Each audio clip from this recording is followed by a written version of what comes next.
Buenas noches, maestros, maestras. Buenas noches. Buenas noches, Paul, Vilma, Betty, María Norma, Rosa, Humberto. Buenas noches. Me gustaría que me confirmen por favor la nitidez del audio para ver si todo está bien y podemos ya dar inicio a nuestra sesión del día de hoy.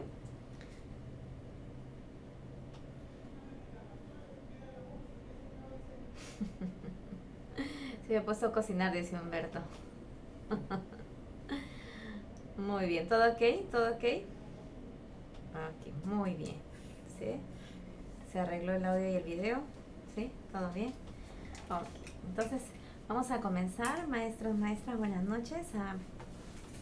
Vamos a dar inicio a esta sesión de nuestro curso virtual Diseño Curricular Nacional 2016. Y vamos a ver un tema que nos conecta en el ejercicio de nuestra práctica pedagógica buscando favorecer los aprendizajes de nuestros estudiantes, ¿no? Que es nuestra meta, que es nuestro propósito, no solamente pedagógico, es decir, a nivel maestro, sino a nivel escuela. Y vamos a tocar un tema que es muy, muy importante y que tiene mucha incidencia en el logro de aprendizajes también. Me estoy refiriendo entonces a favorecer ese clima y convivencia escolar que se está atendiendo con mucho énfasis desde la normatividad, porque permite en esencia atender estos enfoques en los que este actual DCN 2016 se sustenta y se fundamenta teóricamente. Esa atención a la diversidad, ese respetar la interculturalidad, esos enfoques que nos van a permitir desarrollar estudiantes autónomos, desarrollantes críticos, capaces de desarrollar en ellos sentido de pertinencia, identificación con ellos mismos, capaces de movilizar saberes y convertirlas en actuaciones cívicas idóneas, ciudadanas, en el contexto en el que se desarrollen, familia, escuela, sociedad. Entonces, esto toma tanta fuerza y tanta importancia que si bien ahora el tema de funciones y roles directivos se enfatiza mucho el tema del liderazgo pedagógico, considerar lo que es el clima y la convivencia escolar tiene que ser un aspecto tomado en cuenta con seriedad. A veces se piensa que el tema emocional, afectivo o de pronto de relaciones entre los estudiantes o los maestros no tiene mayor implicancia porque son aspectos que aparentemente no tuvieran nada que ver con nuestras formas de aprender como estudiantes o de aprender a ser mejores, a convivir mejor en una comunidad educativa. Entonces, es un tema de vital importancia. Hoy día, la sociedad actual, los profesionales de hoy, tenemos que hacer gala de una serie, no solamente de experticia profesional, no solamente de preparación y solvencia profesional, sino también de un manejo de emociones, de un equilibrio emocional, de un buen manejo de relaciones interpersonales, y eso exige que desarrollemos habilidades sociales, habilidades comunicativas, habilidades asertivas, habilidades como la escucha activa. Entonces, todos estos desenvolvimientos individuales, cuando entran a interactuar en grupos, construyen esto que se llama clima y convivencia escolar. De modo que el clima es algo que se percibe en el contexto, en el entorno, a partir de las actuaciones que puedan tener al interactuar los sujetos que forman parte de él. Entonces hablamos de un clima institucional cuando nos referimos a las instituciones educativas y hablamos de clima de aula cuando nos centramos ya en el espacio donde el maestro está midiendo los aprendizajes con los estudiantes. Son dos percepciones distintas. Podríamos decir que en algún caso podemos tener climas de aula muy favorables, sin embargo climas institucionales no del todo favorables, o a la inversa.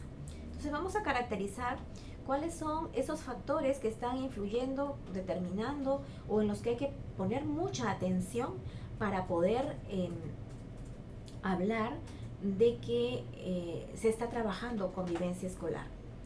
Hoy, a la luz de las normas, tenemos no digamos tanto la obligación, pero sí la necesidad de poder encontrar algunos mecanismos que nos permitan dar cuenta de que estamos priorizando estos aspectos en la escuela, como por ejemplo el plan de convivencia escolar, como por ejemplo los compromisos de gestión que los debemos analizar para trabajar lo que es nuestro plan anual de trabajo. Entonces, en todos esos aspectos ya se está considerando el tema de favorecer este clima, de optimizarlo, de mejorarlo, y que podamos ver qué influencia tiene en el aprendizaje de los estudiantes. Algún fundamento que sustenta el que prestemos importancia a este tema es el enfoque humanista de Carl Rogers. Carl Rogers, en su teoría, nos dice que una persona debe desarrollarse en un ambiente amistoso e informal, donde parte del temor y la ansiedad desaparecen a medida que socializa. Y podríamos replicarnos la pregunta: ¿cuántos de nuestros climas de aula permiten que el estudiante se sienta en ese ambiente cómodo, amistoso, informal, en el que sea espontáneamente él mismo, que se muestre como lo que es como persona? ¿Es posible en el clima de aula que tenemos, o es que hay que trabajar en otros factores que nos permitan eso? A veces vemos climas de aula muy tensos y que generan en los estudiantes mucha ansiedad, mucho temor, hasta angustia a veces. Entonces, esto pasa por el trato, por el nivel de interacción que tiene con el maestro que está mediando sus aprendizajes, como también con sus niveles de desarrollo personal. ¿Cómo está en esa afirmación de identidad? ¿Cómo está en esa afirmación de autonomía, de autoestima, de autoconfianza? Yo creo que un factor muy importante para que nuestras relaciones con los demás sean favorables, afables, tienen que pasar por ese tema de autoconfianza. Niños que rompan esos temores para decir lo que piensan y lo que sienten. Niños que no tengan temor a mostrarse como son y a reconocerse sujetos de identidad, aun cuando tengan que ser diversos a los demás. Eso es construir ese clima, la oportunidad que da el clima de aula de ser cada vez mejores, de construir ese tipo de aprendizajes, ¿no? Estos estudiantes que al iniciar la clase de una determinada área o con un determinado maestro están a la expectativa de que no le llamen a la pizarra, de que no le pidan su intervención, de que no revise la tarea. Esos climas no favorecen, porque no dejan desarrollar aquellas habilidades o aquellas actitudes que necesitamos predisponer para el aprendizaje. Entonces, Carl Rogers nos invita a que mediemos de modo que nuestros climas de aula y nuestros climas institucionales puedan darle a la persona, porque esa es la síntesis del enfoque humanista, privilegiar la atención a la persona en todas sus dimensiones. Entonces, que sea cómodo, asequible para las personas ser parte de este entorno donde se perciba un clima agradable, favorable para aprender. La teoría de Maslow es otra de las teorías que sustenta también esta necesidad de favorecer un clima en el aula. Maslow nos da a conocer sobre las relaciones del comportamiento humano. Y sí que hay muchas personas que se dejan influenciar o marcar mucho por la interacción de los otros. Por eso les digo, es trabajo personal, porque en la medida que nosotros mejor trabajemos de manera personal, esa repercusión van a tener nuestras relaciones con los demás. Las personas que no se autoaceptan difícilmente van a aceptar a las demás, Las personas que no confían en ellas mismas difícilmente van a confiar en las demás. Las personas que no tienen pensamientos positivos sobre ellas, de autovaloración, difícilmente las van a ver en los demás. Entonces, es esa dialéctica entre lo personal y lo demás, lo que se llama en las inteligencias múltiples, la inteligencia interpersonal y la inteligencia intrapersonal, lo que va a dar sintonía a estas conductas, a estos comportamientos humanos, y que va a construir ese clima en su entorno, que en este caso es la escuela y el aula. Entonces Maslow nos da a conocer sobre las relaciones del comportamiento humano que dentro de una organización en la que se pueda manifestar que un clima organizacional favorable contribuirá para que los directores, los docentes y administradores desempeñen su labor educativa de una manera eficaz y eficiente, y ofertando así una educación de calidad en un ambiente positivo. Antes no se daba real importancia. El niño iba predispuesto con lo que tenía, con lo que logró desarrollar en el entorno familia, que es el más inmediato, pero no había necesidad en la escuela de que se sienta cómodo, se sienta bien, se sienta en confianza, sea espontáneo al participar, al construir, al aprender. No había este reparo en la escuela hace algunos 5 años atrás, hace unos 5 años y hacia atrás. No había atención en este tema tan importante, pero hoy día las teorías nos demuestran que tiene que ser así, porque somos los seres humanos tan complejos en la medida que somos multidimensionales, y si una de nuestras dimensiones, que es esta de personal y social, no está siendo atendida, entonces la repercusión de lo que aprendemos tampoco va a llegar a ser significativo o de impacto o llegar a constituirse en un desempeño idóneo. Entonces Maslow nos dice, es una necesidad que en ese comportamiento humano se cree un clima favorable para poder mejorar desempeños. Si estamos en un trabajo, en un entorno laboral, ese clima laboral también influye mucho en el desempeño que tengan sus trabajadores. Así en la escuela, y por eso es que las organizaciones hoy por hoy y la psicología misma ha evolucionado tanto en ese tema, que hoy hablamos de una psicología organizacional que precisamente tiene como propósito direccionar a todos los actores en los diferentes estamentos de la organización y de la empresa para favorecer un clima que redunde en el logro de los propósitos organizacionales. Entonces, si volcamos esta teoría a la escuela, también, si nosotros, nuestra meta es mejorar los propósitos, los aprendizajes de los estudiantes, y se ha determinado que uno de los factores influyentes y determinantes es el clima, entonces hay que poner atención en favorecerlo. Entonces, en ese sentido, tiene mucha importancia. Me comenta Adriana, este es un tema muy importante para la motivación, para el aprendizaje. Sí, precisamente la autoconfianza o la confianza, yo siempre digo que la confianza en uno mismo es el primer secreto del éxito, y eso es algo totalmente cierto. La persona que confía en sí misma es capaz de autodesafiarse para generar nuevos aprendizajes. Y entonces, si esto generamos en nuestros niños, estaremos también promoviendo lo que es el aprendizaje autónomo, ¿no?, que tanto estamos proponiéndonos. Esto parte de la cabeza de la institución, me dice, los directivos y alumnos. Sí, totalmente de acuerdo, Adriana. Había una frase que a mí me ha calado mucho en algunos encuentros que hemos tenido en el Ministerio de Educación. El mismo ministro decía esto, ¿no? Una escuela es lo que su director es. Y me hace acordar ahorita con su comentario, Adriana, cuando me dice esto parte de la cabeza de los directivos. Coincido completamente contigo, Adriana. Y habrá por ahí algún directivo que me dirá, no, pues si yo no respondo por el accionar de mis profesores o de mis demás actores de la comunidad educativa. Pero es que sí, necesitamos que nuestros líderes, quienes están al frente de nuestras instituciones educativas, den significativa importancia a este tema, porque da pena, de verdad que da pena ir a instituciones educativas. Yo he visitado muchas en el tema de monitoreo, de acompañamiento, de asesorar los procesos de gestión en las instituciones, y se percibe cuando una institución, el clima no es acogedor desde quien te recibe en la puerta, desde la forma como te atienden, desde la forma como te tratan. Y lo que es más triste todavía, hay instituciones divididas. El grupo A, el grupo B, el grupo que está a favor del director, el grupo que está en contra del director, los maestros que son innovadores, los maestros que atienden desafíos y los maestros que que vegetan porque no se atreven o se resisten a cambiar sus prácticas.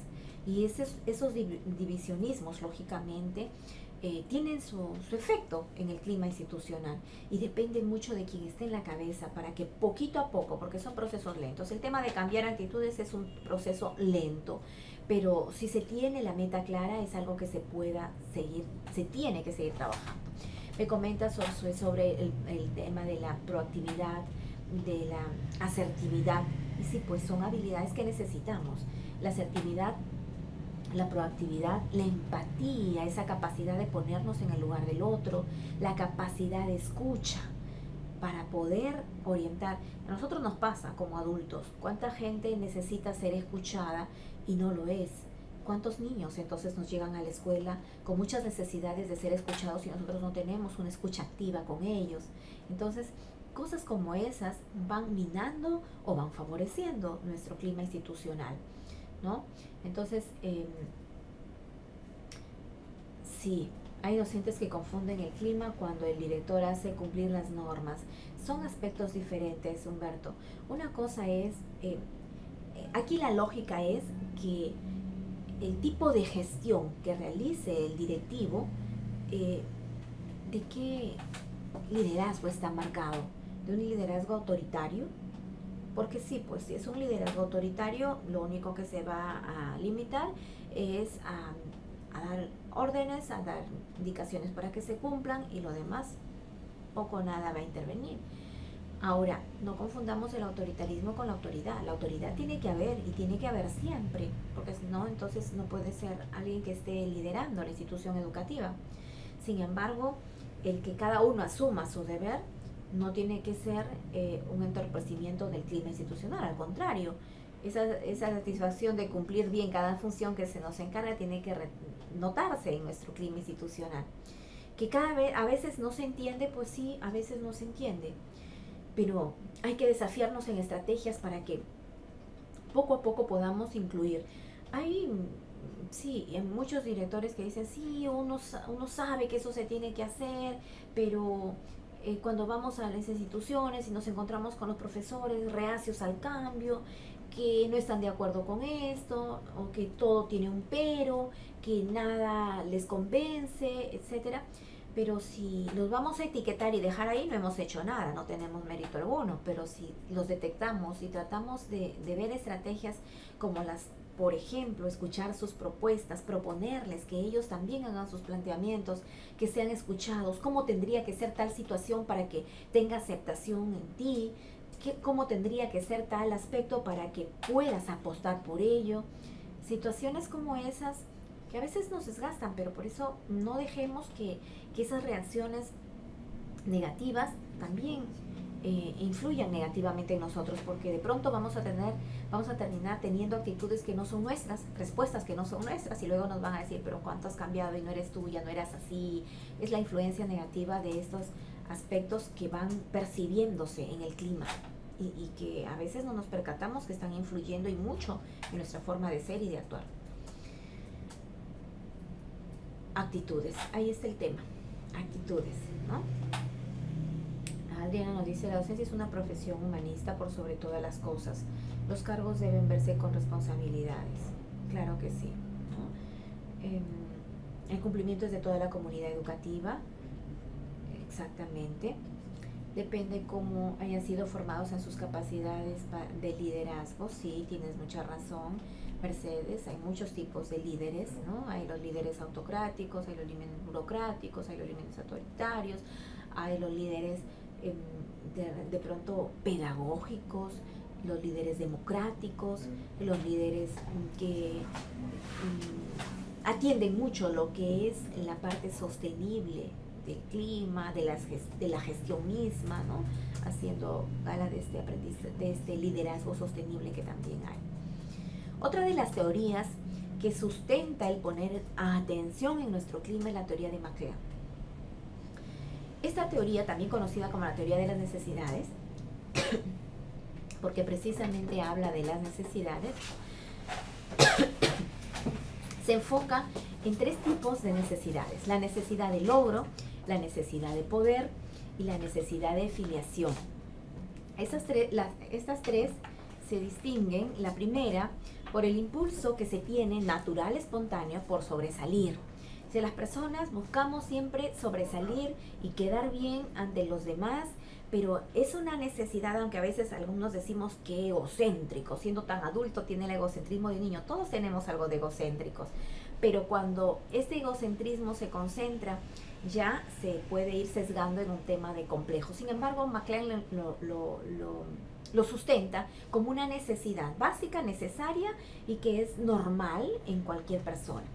La necesidad de poder, necesidad de hacer que otras personas se conduzcan hacia lo que, perdón, que nos conduzcan para como no lo habrían hecho de otro modo. O sea, esa necesidad, perdón, estoy un poquito congestionada y debo estar recordando a cada momento, refrescando la garganta. Gracias, disculpe. Entonces, la segunda necesidad, también llamada la necesidad de poder, es la necesidad de hacer que las otras personas se conduzcan como no lo habrían hecho de otro modo. Es decir, afinar la posibilidad, ayudar en la posibilidad de que estas personas se sientan capaces de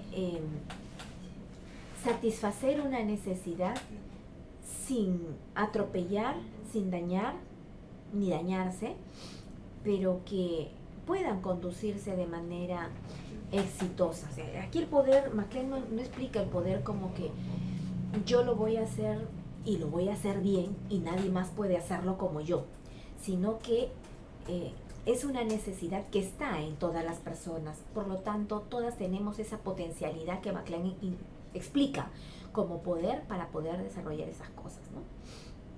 La necesidad de afiliación, deseo de tener relaciones amistosas y cercanas. ¿Quién se siente bien con una relación de pronto frívola, con una relación de repente que no es muy acogedora, ¿no? Mi ciudad, por ejemplo, Chiclayo, es considerada la ciudad de la amistad. Idiosincráticamente se cree que todo chiclayano es amable, otorga un buen trato, es acogedor, pero también habrá personas que no tienen eso, que no les caracteriza esa forma de tratar o de acoger. Sin embargo, en todas las personas tenemos la necesidad de sentirnos bien con los demás. Es decir, gustamos de aquellas relaciones que son afables, que son placenteras, que son cercanas, que son acogedoras. A nadie le viene bien un trato en una relación así. Sin embargo, si nos incomodan, si nos ponen distancia, si nos crean malestar, cuando se nos trata de una manera indiferente, cortante, ¿no? O de repente con aquel complejo de superioridad, tú estás acá y yo estoy acá. Esas situaciones a nadie le vienen bien. O sea, esas son necesidades naturales en todo ser humano, por lo tanto, esa tendencia a sentirnos bien es satisfacer esas necesidades, según la teoría de McLean. La necesidad de logro, de conquistar aquello que nosotros nos creemos capaces de hacer, la necesidad de poder, de sentirnos que liderados o interactuando con los demás somos capaces de hacer las cosas que creemos. Y tercero, las necesidades de afiliación, porque con esas relaciones armónicas, amistosas, acogedoras, todos nos sentimos bien y todo lo contrario nos indispone. El tema, sin embargo, de clima escolar no es solamente materia de quienes están a la cabeza de la institución, sino de todos quienes cumplimos esos roles diferentes, en este caso de los docentes. Los docentes necesitamos internalizar, necesitamos entender que inherente a nuestra función de mediar los aprendizajes está focalizar también nuestra mirada en lo que es favorecer el clima de aula. Entonces, los docentes deben promover la convivencia democrática en la escuela dentro de los procesos pedagógicos que realiza con los estudiantes. Pero, ¿cuáles podrían ser esas manifestaciones democráticas? Dar la oportunidad de que nuestros estudiantes entiendan lo que significa práctica democrática. Cuando trabajamos nuestras metodologías y les damos la oportunidad de decidir, de analizar, de elegir, de escuchar opiniones, de tomar acuerdos por consenso, esas son prácticas que favorecen al clima de convivencia. A veces hay niños y algunos estudiantes que tienen la percepción de que en el aula hay consentidos, favoritos de los maestros, con ellos sí, a ellos sí les escucha, a ellos sí les explica, a nosotros no, y se sienten hasta excluidos. Y ese clima difícilmente va a permitir que el estudiante se acerque al maestro para preguntar sus dudas, para que le solicite alguna explicación. Entonces, ahí es donde se va viendo cómo es que el clima va influyendo en esas maneras de aprender.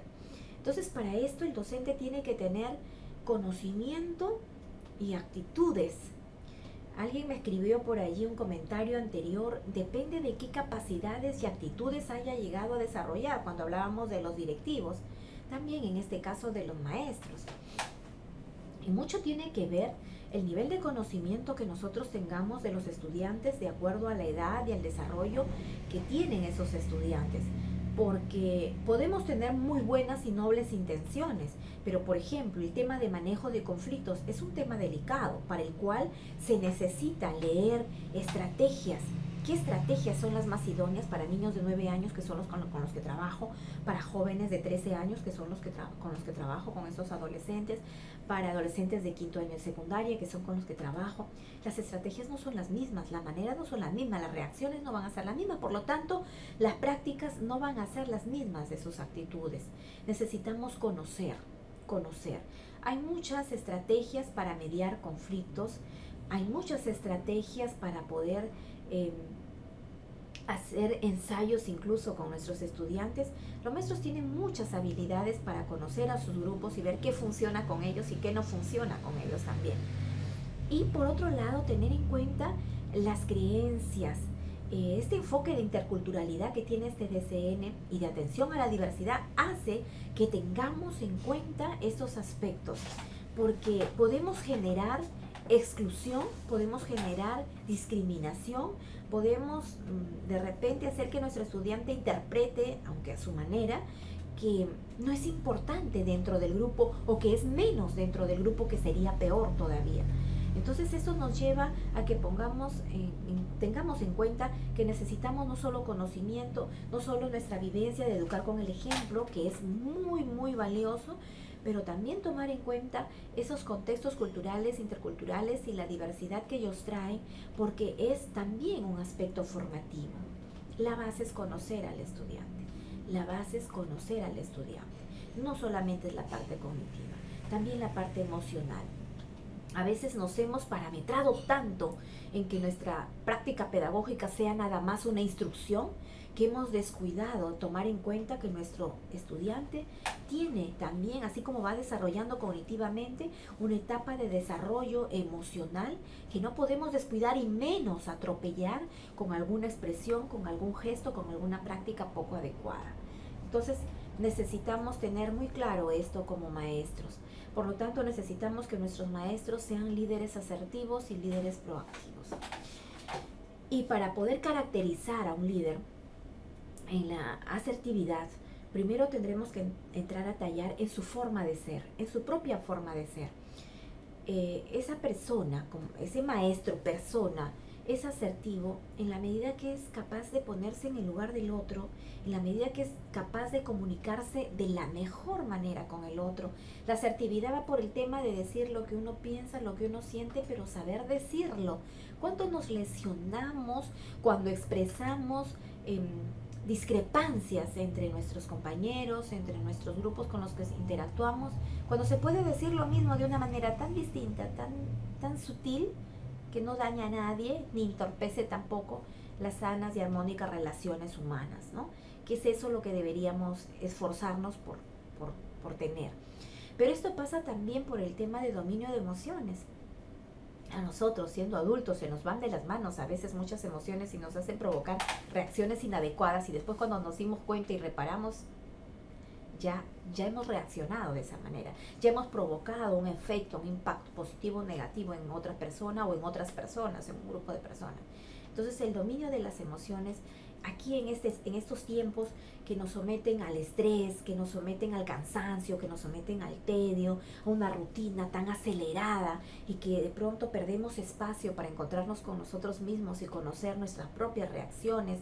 Entonces necesitamos hacer ejercicios de autodominio de emociones, porque eso también nos va a dar luces para poder analizar problemas y encontrar la solución más idónea. Si no es así, nos vamos a ofuscar o vamos a actuar por impulso buscando una solución que no es la adecuada. Entonces, un líder asertivo es una persona eminentemente resolutiva. Y una persona resolutiva cuando resuelve un problema de la mejor manera, no cuando lo resuelve generando otro problema, que también puede ser. Entonces, su cultura, su entorno, me dicen también, la parte emocional, me dice Humberto, su entorno social, es importante el desarrollo de habilidades blandas, sí que tenemos que hacer. Hoy, en este DCN, la atención a la educación para el trabajo está orientada así, con la formación no solo de habilidades duras, sino de habilidades blandas, porque para ejercer cualquier trabajo no solo necesitamos la destreza o necesitamos el conocimiento, sino también necesitamos el desarrollo personal que pasa por estas habilidades blandas, ¿no? EPT tiene esos dos bloques ahora: desarrollar habilidades blandas, desarrollar habilidades duras. Las duras, que son las que nos van a preparar, adiestrar, ejercitar en el desempeño del oficio o del trabajo propiamente dicho, y las blandas, que van a ser el complemento de esa empatía, asertividad, capacidad de escucha, mejor en relaciones humanas, ¿no? Cuanto es por ello la importancia de las habilidades sociales, siempre Rosa María Sorzué nos dice: ser asertivo significa querer llevar siempre la razón, sino, no significa, en todo caso debe decir, ¿no? Sino expresar tus opiniones y puntos de vista, sean estos correctos o no. Claro que sí, decir lo que sentimos, lo que pensamos, pero también teniendo en cuenta la forma en que lo decimos para no deteriorar, no dañar las relaciones con los demás. Adriana nos dice: cada docente desde su especialidad debe reforzar estas capacidades en sus estudiantes, y por eso hay que poner atención, Adriana, coincidiendo con tu comentario, en que nuestra clase no puede ser reducida simplemente a focalizar aspectos meramente cognitivos, ¿no? Como nos decía Humberto hace un momento. El líder proactivo, necesitamos, las empresas hoy día en los perfiles que solicitan, o las empresas que se dedican a reclutar personal, dentro de los perfiles y los test que utilizan para selección de personal, miden este aspecto de proactividad, entendiéndola como la capacidad de tomar iniciativa para afrontar con éxito una situación problemática, un desafío, un hecho, un acontecimiento. Si lo trasladamos en esa connotación a la escuela, podríamos decir que implica ser un líder proactivo, implica gestionar lo que necesitamos para manejar nuestras emociones. Entonces necesito gestionar emociones positivas que contrarresten las negativas y que dejen de influir negativamente en mi carácter, en mi trato, en mi cercanía con mi estudiante, en la forma de comprenderle, en la forma de escucharle, y transformar el problema en solución. Y no ser, hay un adagio que se escucha por ahí que es muy cierto: si no eres parte de la solución, entonces eres parte del problema. Entonces las personas resolutivas tienden a ser siempre, por esa capacidad y ese pensamiento divergente que le da la capacidad de tener no solo una, sino una diversidad de soluciones para el mismo problema. Y aquel líder proactivo va a estar siempre afrontando retos, asumiendo retos. ¿Cuántas veces hemos detectado serias problemáticas en nuestros estudiantes que les impiden ser ellos mismos, o que les bloquean sus potencialidades, sus iniciativas, sus intenciones, sus sueños mismos, y no nos hemos ganado el lío, decimos, ¿no? ¿Para qué ganarnos problemas? Pobrecito, pobrecita, y ahí quedó.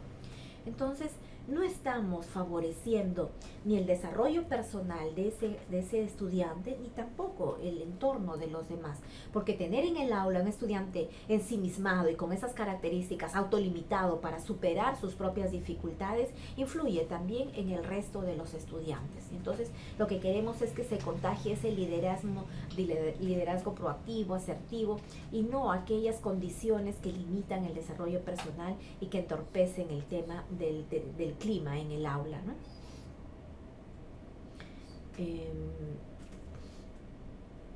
Hay que saber escucharnos, dice Florencia, ese es un tema clave, ¿no? Hoy día los directivos que están en procesos de actualización o formación continua en gestión escolar, se está atendiendo mucho el tema de trabajar en la capacidad de escucha, porque esos niveles de escucha activa y significativa son los que necesitamos para poder resolver problemas. De otra manera no los vamos a entender, no nos vamos a poner en el lugar del otro y no vamos a buscar las soluciones pertinentes, ¿no?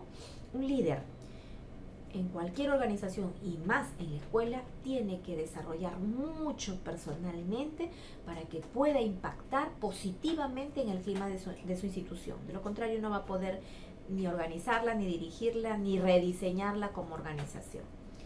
Luego necesitamos también tomar en cuenta lo que favorece la familia. Nuestros niños vienen con patrones conductuales muy marcados de los entornos familiares. Nosotros tendríamos que ser cercanos colaboradores a la formación que otorgan los padres y las familias. Sin embargo, somos responsables y a veces absolutos responsables de lo que son los niños, y no es así, ¿no? Entonces necesitamos padres de familia que contribuyan también a este clima. A veces hay asambleas y reuniones de padres de familia en los que los tratos, las interacciones, las relaciones dejan mucho que desear. Y por ahí nosotros podemos inferir qué contextos viven los niños en sus familias, cómo afrontan una dificultad, cómo solucionan un problema. Y la mayoría de ellos las afrontan buscando culpables y dejando responsabilidades. Entonces no hay el ejercicio democrático en la familia, no hay de repente la oportunidad de diálogo para decidir, para hacer una toma de decisiones por consenso, para escuchar a cada miembro de la familia. Esas prácticas se han perdido, se han venido a menos, y aun cuando tenemos el área de persona y familia en la que tendríamos que orientar mucho esto, lo que a veces a los maestros nos dicen, pero ¿qué podemos hacer con los chicos acá si las familias, mire, hogares desintegrados, disfuncionales, padres que no asumen sus responsabilidades, etcétera, etcétera, etcétera? Pero yo siempre les digo de que, si bien es cierto, a los padres de familia que tenemos hoy, quizás no los podamos cambiar. Con las estrategias de escuela de padres, de reuniones, de socialización, se puede ir cambiando algunos aspectos y sensibilizando a los padres de la necesidad que hay de que ellos colaboren con la escuela. Pero en el mejor de los casos, si es que ya no lográramos esto con los padres de familia que nosotros tenemos, no nos olvidemos que a quienes estamos formando son a los futuros padres y madres de familia que vienen para la sociedad futura. Entonces, pongamos atención en ello también. Necesitamos padres de familia que participen en el proceso de convivencia de la escuela, con responsabilidad en lograr los mejores aprendizajes de nuestros estudiantes. A veces hay grupos de padres de familia que se identifican, que se cohesionan, que se buscan, que se reúnen, que comparten ciertas experiencias dentro de la escuela o fuera de la escuela. ¿Y cómo se nota ese impacto? Grupos de padres de familia que se conocen y que conocen a sus hijos, y que esos grupos de los estudiantes se frecuentan, se ayudan, hacen las tareas juntos. ¿Qué diferencia hay en esos grupos que padres e hijos están cercanos de aquellos padres de familia que no saben quién es el amigo de su hijo, qué relaciones tiene con los demás, cómo está mostrándose en la escuela, qué reacciones está teniendo? Padre de familia al margen de lo que ocurre en la escuela. Entonces necesitamos sensibilizar y concienciar a nuestros padres de familia que ellos tienen que identificarse con nuestra propia labor, que lo que ellos puedan apoyar redundará en que sus hijos aprendan mejor. Y cuando digo aprendan mejor no me refiero solo a los aprendizajes cognitivos, son aprendizajes integrales, es desarrollo de competencias, entonces son capacidades, conocimientos, actitudes, recursos que moviliza cada ser humano, en este caso cada estudiante. Necesitamos padres colaborativos. ¿Y cuánta diferencia tenemos en las escuelas públicas sobre todo? Pocos son los padres de familia que asisten a las reuniones y que se comprometen y se identifican con ellos. Los niños dicen, los talleres ayudan mucho porque son canalizadores de ideas, sí, y la metodología de talleres vivencial es fabulosa. Desgraciadamente hay algunas zonas donde por el bajo nivel cultural y trabajo inestable no cumplen con el rol que les corresponde, sí. Pero si ese fuera el tema, por el bajo nivel cultural, es algo que se puede conseguir mejorar. ¿Por qué? Porque vamos a tener la predisposición. Pero en aquellos lugares en los que no necesariamente por el bajo nivel cultural, siendo conscientes de cuál debería ser su rol, no lo asumen, eso es más difícil todavía. Porque en algunas zonas, a veces en las zonas rurales, a veces en las zonas donde hay aulas donde el director es el mismo profesor, de repente en aquellas instituciones educativas donde por X razones ese nivel cultural se aprecia como menor, hay gente muy dispuesta y hay gente que cree mucho en el maestro, y si el maestro lo dice, como dicen los chicos ahora, se anota, ¿no? Se compromete, está allí si lo convoca el maestro, porque ven en el maestro un líder, un agente de cambio. Hay comunidades todavía en las que el rol del maestro es muy valorado. Es el abogado, es el médico, es el consultor familiar, es autoridad, ¿no? Pero en algunos otros casos, de repente, no se entiende que el rol del padre de familia hoy tiene que ser en contribución con la escuela. Y bueno, el trabajo, los permisos, contrarrestan todo eso también, ¿no? Por acá me dice, claro que sí, la enseñanza de los niños debe ir de la mano del maestro y el padre de familia. Son muy pocos los papás que son participativos y colaborativos, sí. Aquí hay que analizar varios puntos. ¿Cuándo el padre de familia se va a comprometer con nuestro trabajo? Hablamos de un padre de familia a nivel general. Cuando le demostramos logros. Mire, hicimos tal actividad en la que ustedes participaron, qué sé yo, Día del Medio Ambiente, ustedes hicieron sus murales, les explicaron, indagaron, hicieron actividades compartidas con ellos, yo trabajé la parte formativa, académica con ellos, y miren ahora los compromisos de los niños respecto al cuidado del ambiente, respecto a la ecología, etcétera, etcétera. Cuando el padre de familia ve logros, se compromete, pero hay que estar pensando la manera de engancharlo con las acciones en la escuela para lograr esa participación, esa responsabilidad. Y una de las primeras estrategias con la que lo vamos a ir atrayendo es el tema comunicativo. Muy comunicativos con nuestros papás. Cuando vienen a dejar a los chicos, cuando los recogen, cuando los convocamos en la escuela. Esa relación cercana y comunicativa con ellos nos ayuda mucho. Porque si yo tengo una comunicación cercana y fluida con alguien, voy a tener la confianza de poderle decir alguna situación en la que esté necesitando que me ayude. Su niño está muy ensimismado, está callado, ¿qué pasa? He sondeado esto, me ha dicho esto, que de esto es cierto, ¿qué puedo hacer yo? ¿Qué puede hacer usted? Entonces son procesos que si tenemos esos niveles de comunicación adecuados, sí los vamos a poder conseguir enganchar con nosotros, ¿no? Exacto, Humberto. Hay que buscar esos espacios. Ahí viene el maestro proactivo, pues. Ya no está. Pero si no está, ¿qué voy a hacer? ¿Lo dejo ahí? No has hecho nada, ni va a cambiar nada tampoco. Pero si estamos detectando el problema y comenzamos a desafiarnos con un sinnúmero de estrategias que pueden funcionar, iremos validando y de repente nos vamos a encontrar con alguna que no funciona. Pero necesitamos seguir perseverando en que vamos a conseguir cambiar en algo lo que estemos trabajando, lógicamente a través de un proceso. Entonces, hay 4 aspectos fundamentales que nos van a favorecer o no favorecer una convivencia democrática y armónica. Gestión. ¿Qué estilo de gestión hay en mi escuela? ¿Qué estilo de organización, de liderazgo hay en la escuela?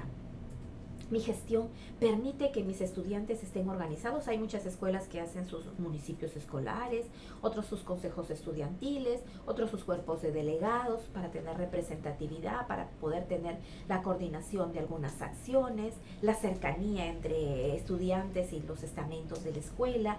Y eso es muy salomónico, es muy importante porque esas participaciones le van a permitir modelar algunas disciplinas, algunas formas de ser que los va a incorporar en su propia manera de desarrollarse. Entonces, eso tiene mucho impacto.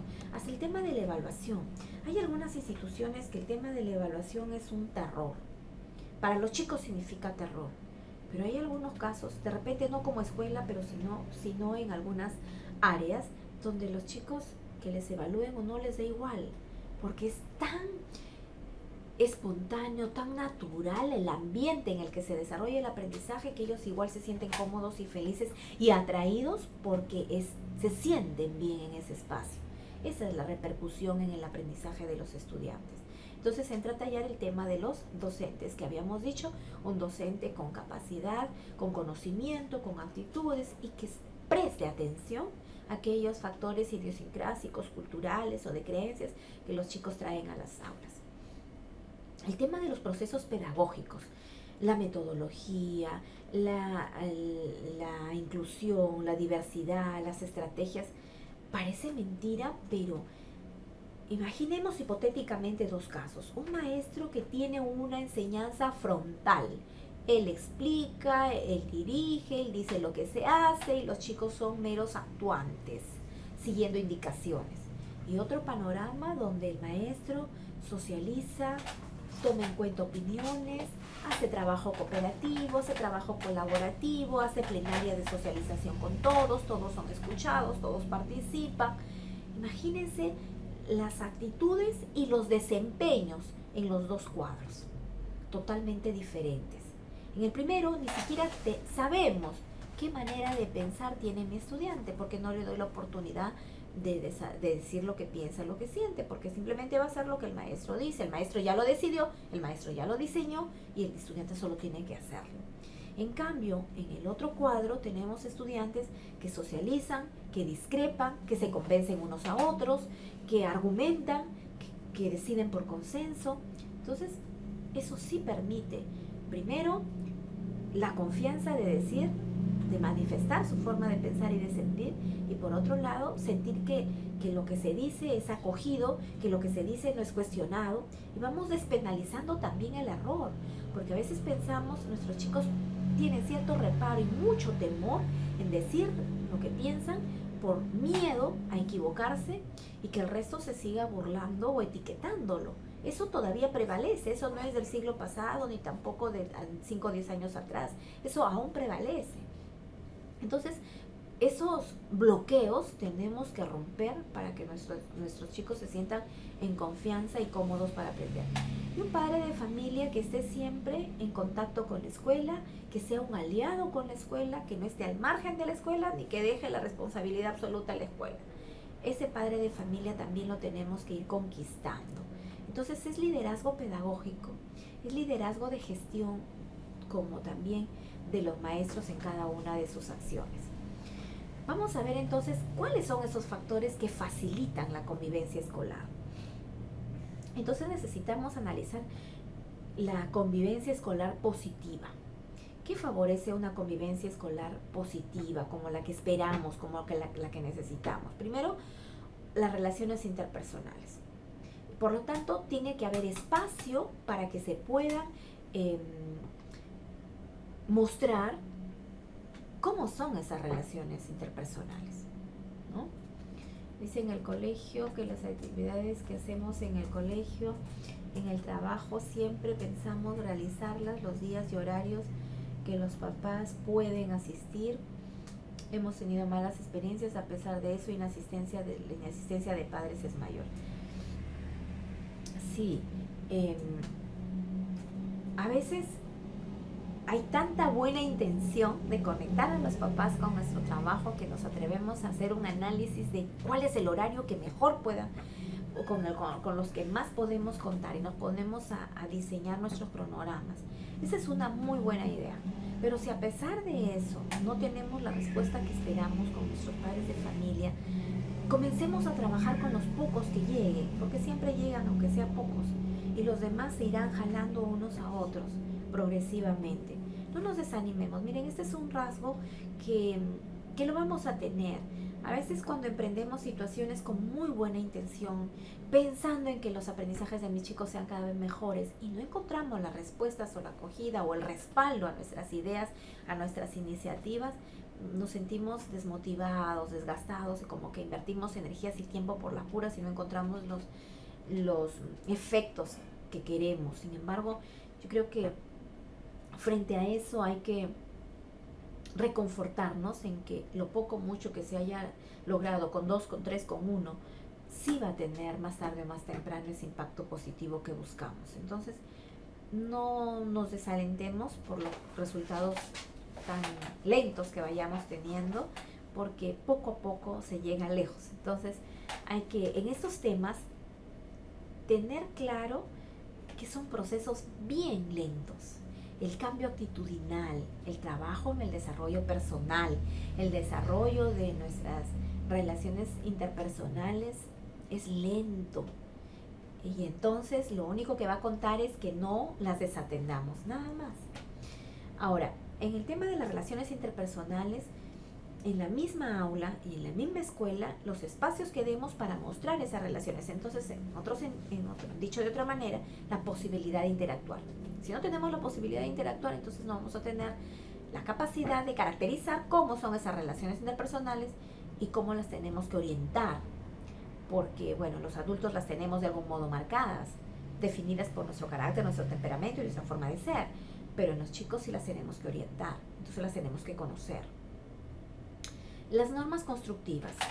Qué diferente es que a nuestros chicos les impongamos el reglamento de normas y qué distinto es que ellos mismos las elaboren, las aprueben y las internalicen para que las lleven a la práctica.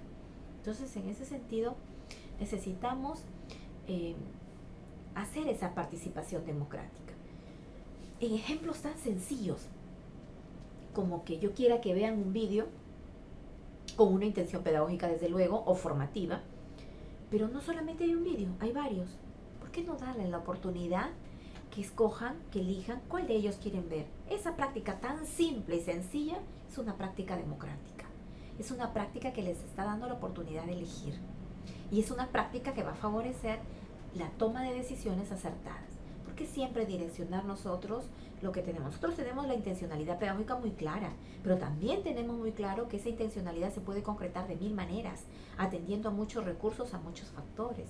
Entonces, incluyamos en nuestros procesos prácticas democráticas. Les he puesto una muy simple. Y la construcción de normas por ellos mismos, o la revisión, o por lo menos el análisis de las normas que ya están dadas, es un proceso también de construcción democrática. Y luego, cuando queremos que nuestros chicos al egresar del 5º grado de secundaria muestren una actitud democrática, opinen sobre el ejercicio de la democracia, les va y les viene, les da igual, totalmente indiferentes, porque no saben qué beneficios tiene un tratamiento democrático, una convivencia democrática. Entonces, el ejercicio es lo mismo en las familias. ¿Qué posibilidades tienen de elegir? ¿Qué posibilidades tienen de cuestionar? ¿No? ¿Qué es ejercicio democrático? Los valores institucionales también. Los valores institucionales que no son la axiología y que deben estar exhibiéndose como nuestra misión y visión por todo nuestro colegio, sino cuán internalizados están, de modo que puedan ser atendidos transversalmente. Entonces, la práctica de valores es una vivencia, no es una teoría. Y entonces cada interactuar, cada socialización nos permite ver cómo vamos degradando o cómo vamos fortaleciendo la vivencia y la práctica de estos valores. La participación comprometida. no tengamos miedo en encargar a nuestros chicos roles. Y si son directivos, no tengamos miedo en delegar funciones, porque eso favorece también mucho la convivencia escolar. Aunque a veces no podamos esperar las respuestas o los resultados que estamos esperando, no los tengamos. Y creamos que no es una persona digna de confianza, no se les puede confiar a tal grupo que conduzca un debate, a tal persona que dirija la socialización, a tal estudiante que elabore las conclusiones. No, pues si no tiene la oportunidad, nunca va a perfeccionarse en esa acción comprometida. Entonces, el tema del compromiso y la valoración también favorecen mucho. ¿Qué altera? ¿Qué contrarresta esa convivencia escolar positiva y la convierte en una convivencia escolar negativa? La falta de autoridad. Hablábamos hace unos minutitos sobre ese tema, la falta de autoridad. No podemos en el aula de clase como en la escuela tampoco prescindir del principio de autoridad, que es entendido como aquella oportunidad de direccionar, de conducir a todos hacia un propósito institucional, en este caso en el aula, hacia el propósito pedagógico, pero porque tengo la visión clara y porque voy a poder acompañar. Entonces necesitamos, en las familias, necesitamos seguir siendo autoridad. Y esos impactos son los que van repercutiendo en las actuaciones y comportamientos de los chicos. Entonces, no es que para no ser autoritario e entorpecer, entonces no necesito, no. Necesito tener autoridad. Y la autoridad es algo que se gana porque uno testimonia, que se gana porque uno lleva el ejemplo, que se gana porque damos muestra del compromiso, damos muestra de que trabajamos en tener relaciones humanas sanas y armónicas.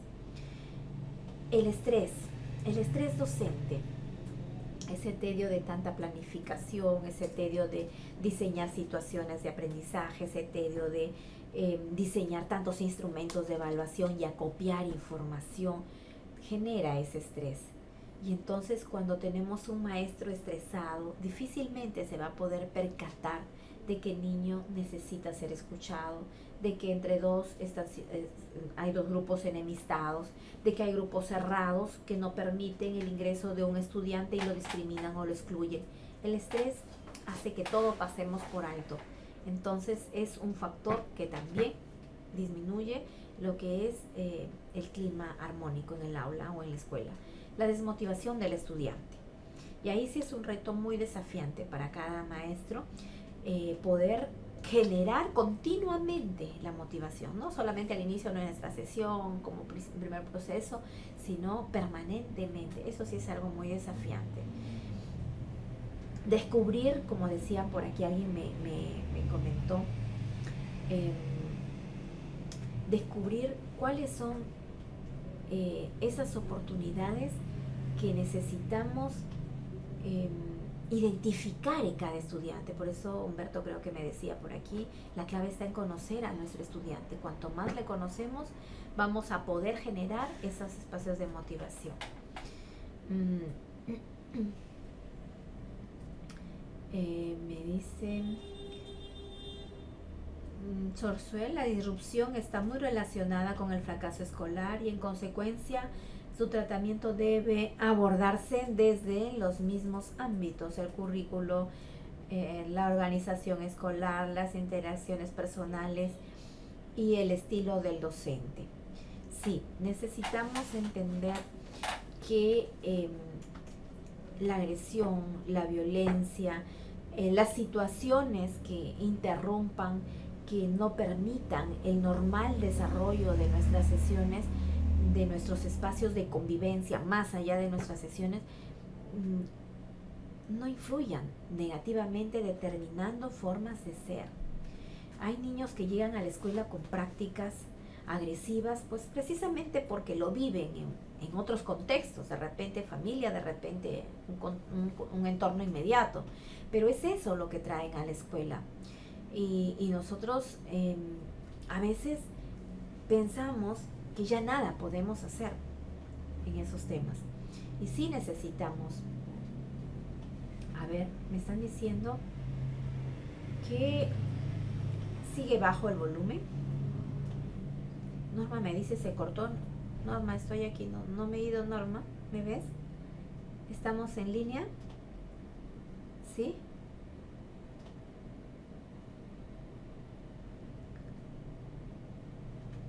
A ver, seguimos entonces, ¿sí? ¿Estamos en línea? A ver, me dicen, vamos a ver ya, ok. Entonces, ¿qué hacer para poder mediar entre estos espacios de favorecer la convivencia? Vamos a ver 4 maneras básicas de actuación que se asumen frente a tales problemáticas. La primera, los problemas de convivencia se tratan de forma preventiva y no punitiva. Preventiva, ojalá y pudiéramos tener las antenitas bien listas para poder percibir el problema anticipándonos a él. Pero si no fuera, no tenemos por qué pensar que ya ocurrida esa dificultad, tenemos que, frente a las acciones disruptivas o antisociales que van generando esa desintegración en el aula, tenga yo que aplicar sanciones, castigos, porque es la manera severa, la única que va a corregir estos aspectos conductuales. Eso está demostrado que no funciona así. Entonces, hay que hablar mucho del tema de las acciones reparadoras. Hay aulas, hay escuelas en las que estas prácticas punitivas siguen siendo vigentes. Incumplió, infringió la norma, no cumplió el reglamento, cumplió un acto de indisciplina, entonces castigo. A veces no físico, pero sí humillante y degradador. No podemos pensar en que el castigo va a revertir el problema. Lo que va a ayudar a revertir es la toma de conciencia. Entonces reemplacemos el castigo por una acción reparadora. ¿Y qué es esto de la acción reparadora? Es una situación que haga caer en la cuenta de la norma que se infringió o de la conducta inadecuada, de la actitud inoportuna, pero que sea algo que realmente le cueste al estudiante, ¿no? De pronto, frente a un incumplimiento de tarea, frente a una agresión a su compañero, por ejemplo, desde luego provocar el aspecto reflexivo de pedir disculpas, de caer en la cuenta de lo que eso pudo ocasionar o ir más allá del impacto que pudo tener. Pero aparte de eso, indicar una acción que al estudiante, al costarle al estudiante hacerle, le va a ayudar a reflexionar y a internalizar que no debe repetir esa acción.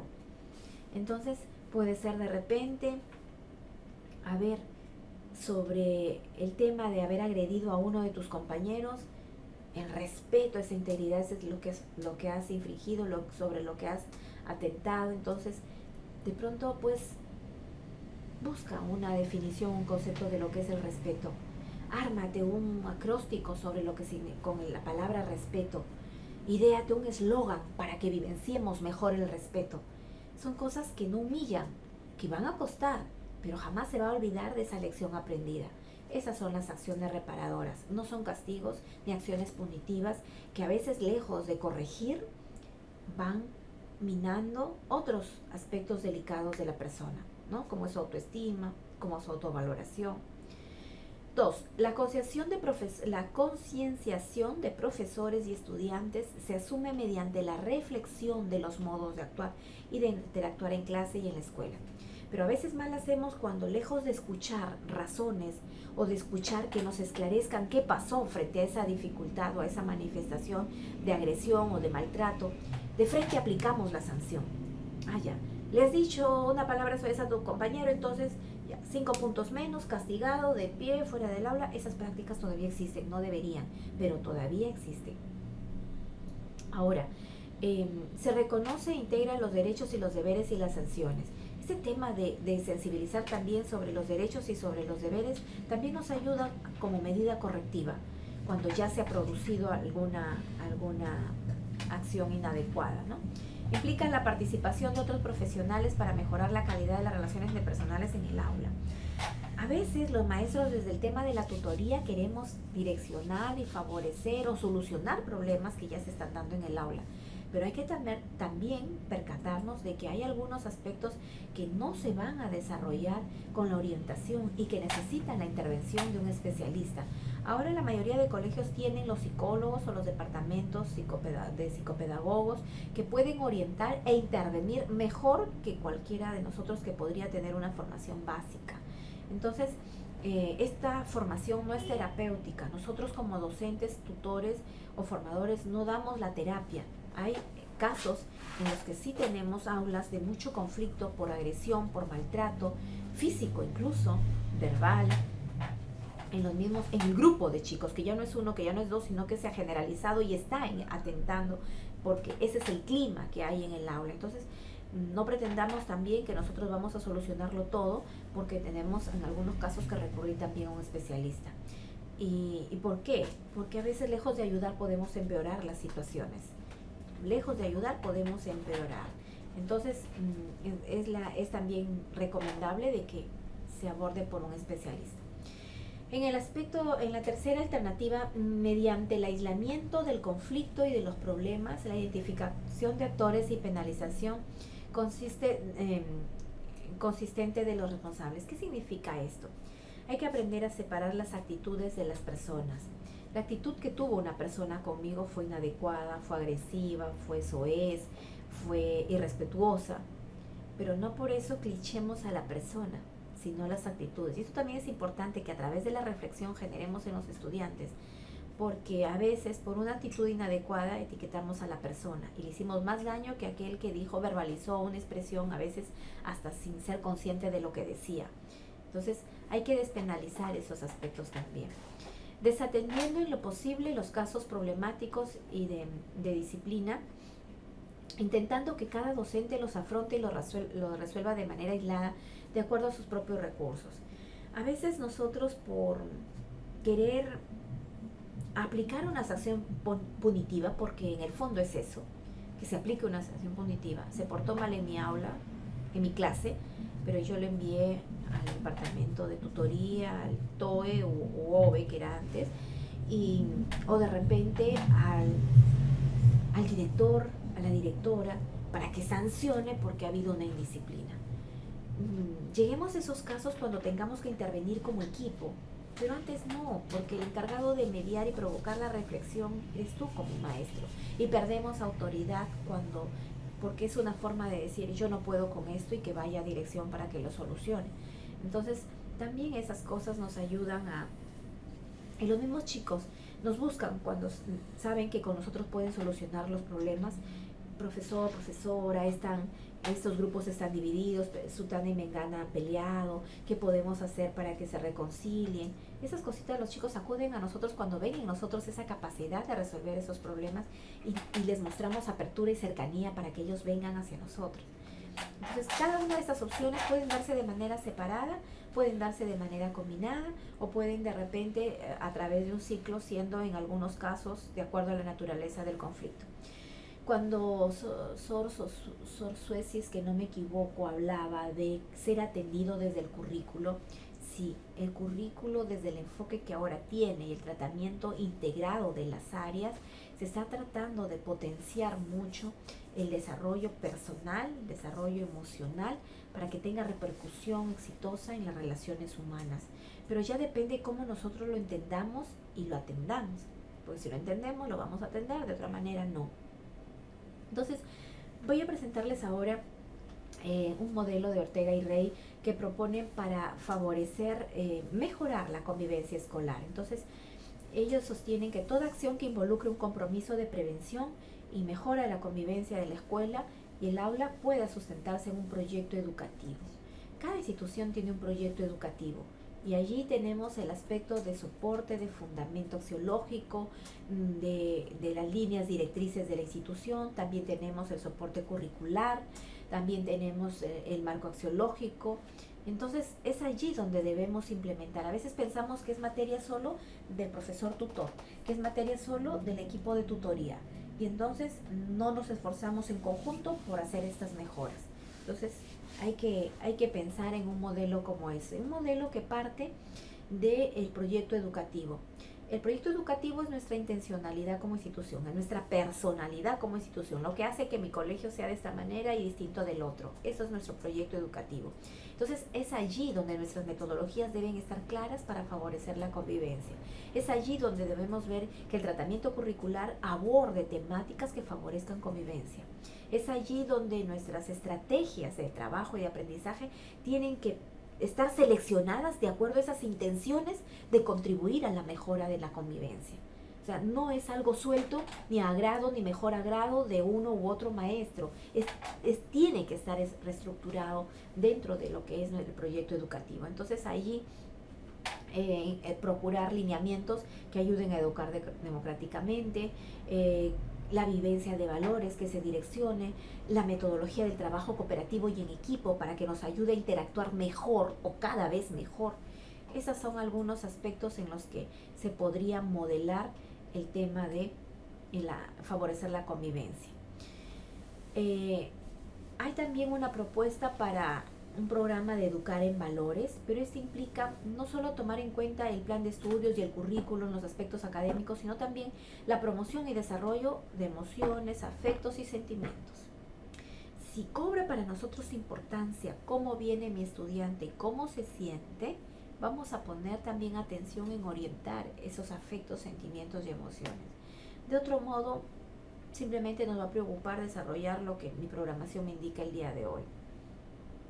Entonces, implementar un programa podría tener, porque todo esto son sugerencias, son soportes teóricos, pero a manera de sugerencias, ¿no? Fortalecer la empatía, fortalecer esas habilidades sociales de las que hemos estado hablando, el respeto a la vida y el derecho propio de los demás. ¿Por qué no somos conscientes de ser solidarios con los demás? ¿Por qué no somos conscientes de que nuestra convivencia, nuestro comportamiento debe reflejarse en lo que es una responsabilidad social, por ejemplo? Porque no nos ponemos en el lugar del otro, porque no cuidamos nuestro planeta, no cuidamos nuestra ecología, porque no pensamos que eso también es ser solidarios con los que vienen después. Entonces, son temas que van muy, muy entrelazados con los valores. De un valor a otro la línea es muy débil, porque uno implica otro. La tolerancia, el diálogo, la justicia, por justicia. Nuestro entorno tendría que ser mejorado y no dañado, por justicia, si entendemos lo que significa trabajar el valor de la justicia, ¿no? La autoestima, el aprecio mutuo, qué cuidado tengo por mí mismo y por los demás. La solidaridad de la que ya estamos hablando, que es un valor que urge en nuestra sociedad, tanto como la justicia. El ponernos en el lugar del otro, el tender la mano al otro, la ayuda, la libertad, el buen uso de la libertad y como consecuencia una actitud responsable, ¿no? Estos valores son los que, si los focalizamos y los atendemos en nuestras interacciones con los chicos, vamos a ir mejorando nuestro entorno como clima institucional, ¿no? Los niños son el reflejo del ambiente escolar, del ambiente familiar, me dice Rosa María. En el ambiente familiar es un factor que afecta mucho al estudiante, sí, la verdad que sí, positiva o negativamente. Los reforzadores como premios o castigos generan estos conflictos. Sí, muy cierto lo que afirma Adriana, ¿no? Ya hoy por hoy no podemos pensar, por ejemplo, que el castigo físico modifique conductas negativas en positivas. Hoy por hoy ya no podemos pensar eso, pero hay familias que siguen concibiendo que el castigo es la manera de corregir el castigo físico, por ejemplo. Y tenemos niños que nos llegan con secuelas de esos impactos, ¿no? Como también nos llegan a la escuela pues niños que de un entorno familiar indiferente con estos temas, ¿no?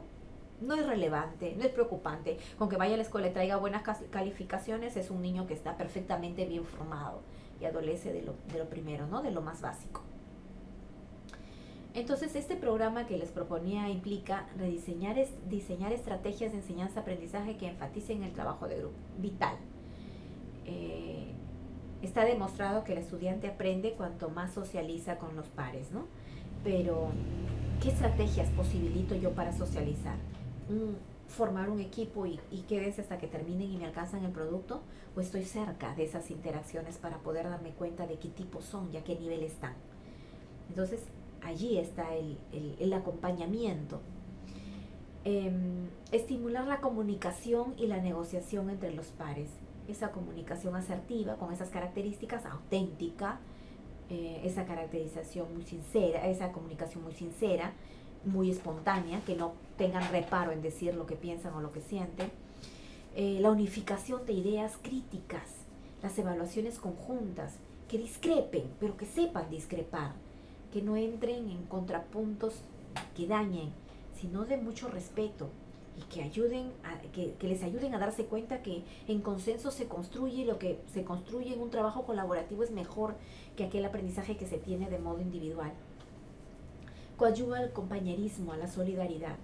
¿Cuántas veces en el uso nada más de los recursos y materiales, sobre todo en los niñitos de nivel inicial, nos vienen muy de parte de los padres de familia? Mi papá me ha dicho que yo no preste mi color, mi papá me ha dicho que yo no preste mi borrador porque se gasta, mi papá me ha dicho que yo no preste mi goma porque se me acaba. Muy marcados con esos estereotipos que vienen de familia y que repercuten en el aula, pues en una escasa solidaridad, en una falta de compañerismo y por ende relaciones no tan afables entre sus compañeros. Coordinación de esfuerzo y de mayor productividad del tiempo, que también nos ayuda el trabajo cooperativo. Se optimiza y se construye. La elaboración de normas explícitas y claras que partan de ellos, que decíamos también hace un momento, lo acepta con mayor, lo internaliza y lo practica porque ha participado de, que es muy diferente a tener la imposición frente a esa norma, que muchas veces se repele porque es algo impuesto y naturalmente, sobre todo en los adolescentes, hay esa tendencia a rechazar la norma si es que no fue consensuada o construida con ellos, ¿no? Expresar asertivamente los pensamientos y las opiniones, respetar las opiniones y aceptar las críticas. Esto es algo que también hay que trabajar porque influye mucho en el tema de las relaciones humanas, que es la capacidad de crítica y la capacidad de recepción de crítica. Yo puedo tener mucha autonomía para poder decir, opinar críticamente sobre la opinión de mi compañero, pero de repente en él no hay la capacidad y la tolerancia a la crítica, y entonces viene que me atacó, que me quiso hacer quedar mal, que me busca de repente demostrar que él tiene la razón y que lo que yo digo no tiene sentido, y esos aspectos nos llevan a ruptura de relaciones o a interacciones que no favorecen. Entonces, elaborar normas y tomar decisiones basadas en el respeto, el dialogar con propiedad y resolver conflictos. Bien, esto es algo que yo siempre recomiendo a los maestros, que nosotros nos ejercitemos en el manejo de conflictos y que les enseñemos a los chicos a enfrentar esos conflictos, a resolverlos. Incluso algunos tienen mejores habilidades para ser mediadores de los conflictos. Pongámoslos en ejercicio de eso. No hay otra manera que aprender a resolver problemas si no los resolvemos. No hay manera de aprender a resolver conflictos si es que no los resolvemos. Entonces ejercitémoslos en eso, ¿no? Expresar sentimientos y formar personas socialmente competentes en la vida democrática. El ejercicio de la democracia es vital también. La convivencia democrática es este conjunto de acciones caracterizadas por las relaciones interpersonales democráticas que favorecen la existencia de un estilo ético y de formación integral. El DCN de este año 2016 tiene el enfoque formativo. El enfoque formativo integral que está desafiándonos a que cada uno de nuestros chicos se sienta parte de, atendido en su dimensión cognitiva, afectiva, moral, social, psicomotriz, emocional. Entonces, los espacios democráticos desde los más chiquititos de inicial son oportunidad de que se atienda esta formación integral.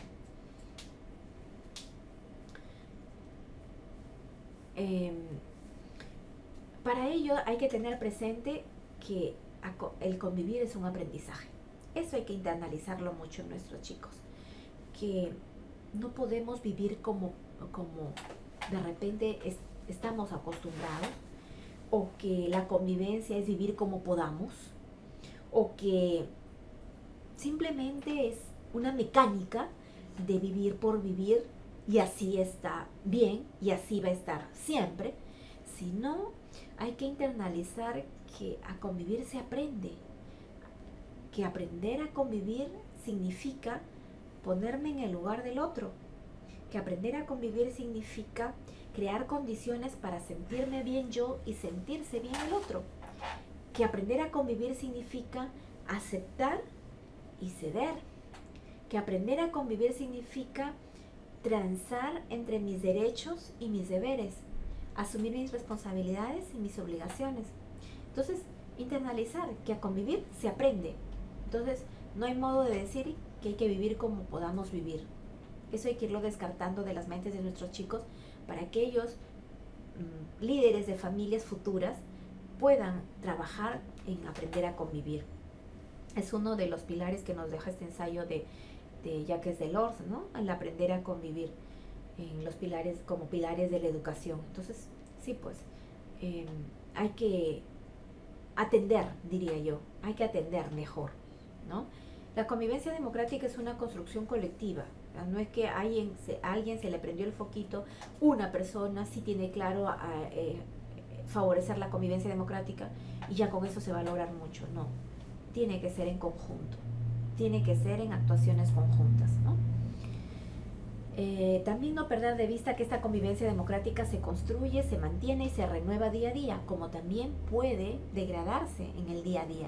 Entonces hay que ver mecanismos de que nos pueda ayudar a dar soporte a esta convivencia democrática y armónica.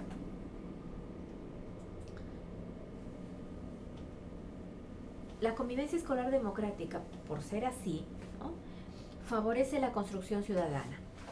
El enfoque y el énfasis que se ha puesto hoy día en formación ciudadana y cívica, tratando de que a través de esa área, en este enfoque integrado, formemos al ciudadano que necesitamos en la sociedad de hoy.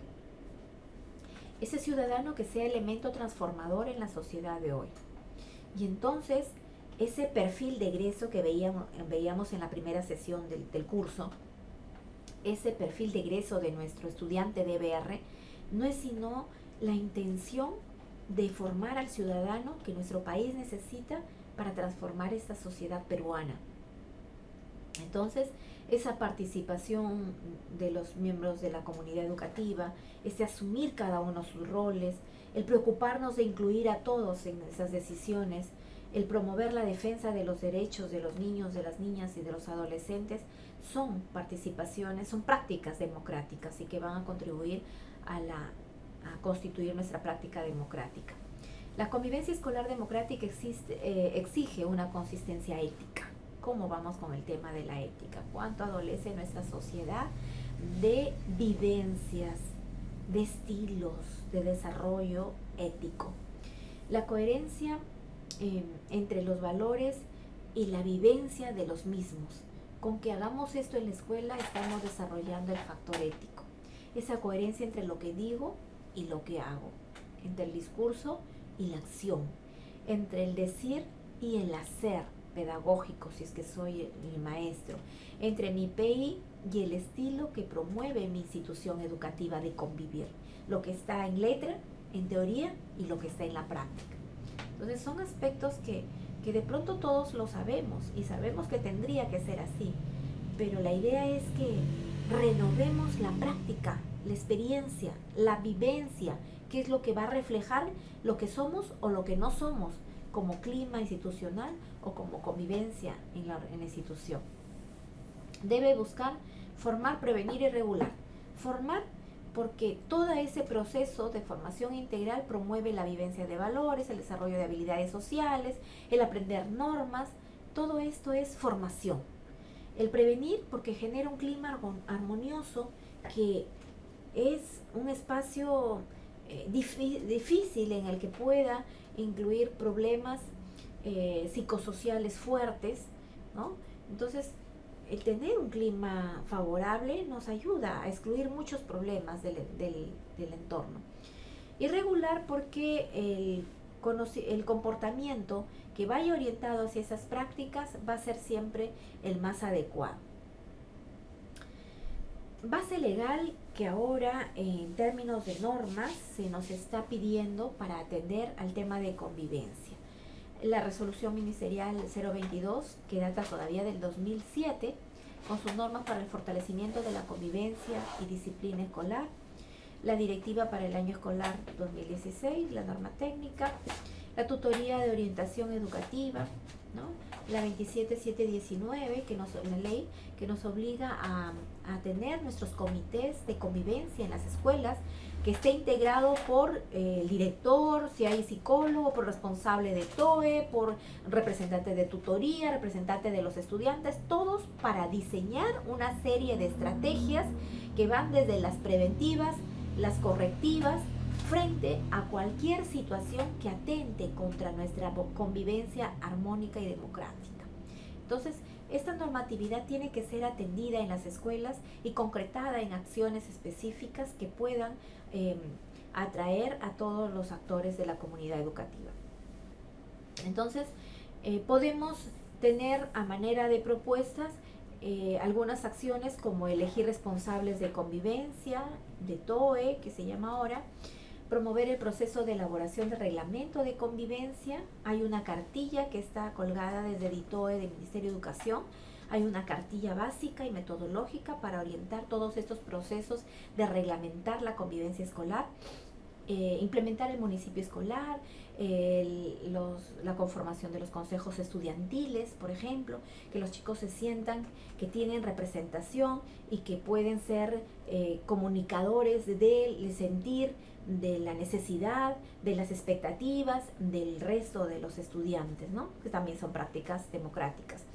Elaborar los reglamentos de convivencia o los acuerdos de convivencia. Miren, yo he visto en algunas instituciones educativas que esto se parametra, se impone y no resulta, porque es lógico.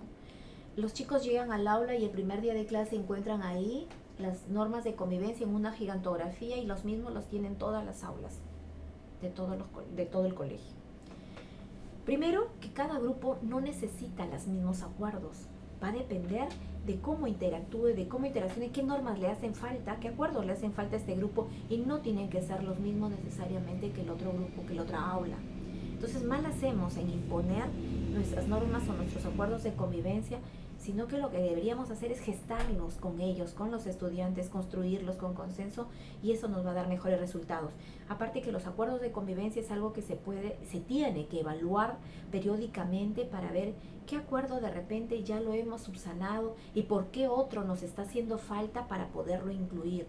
Entonces no puede ser parametrado, no funciona de esa manera, porque aparte de lo complicado que ya es entrar en el tema formativo actitudinal, va a dar mayor, va a provocar a veces hasta rechazo y a veces simplemente indiferencia, el que se cumpla o no esos acuerdos que los van a encontrar ahí ya establecidos.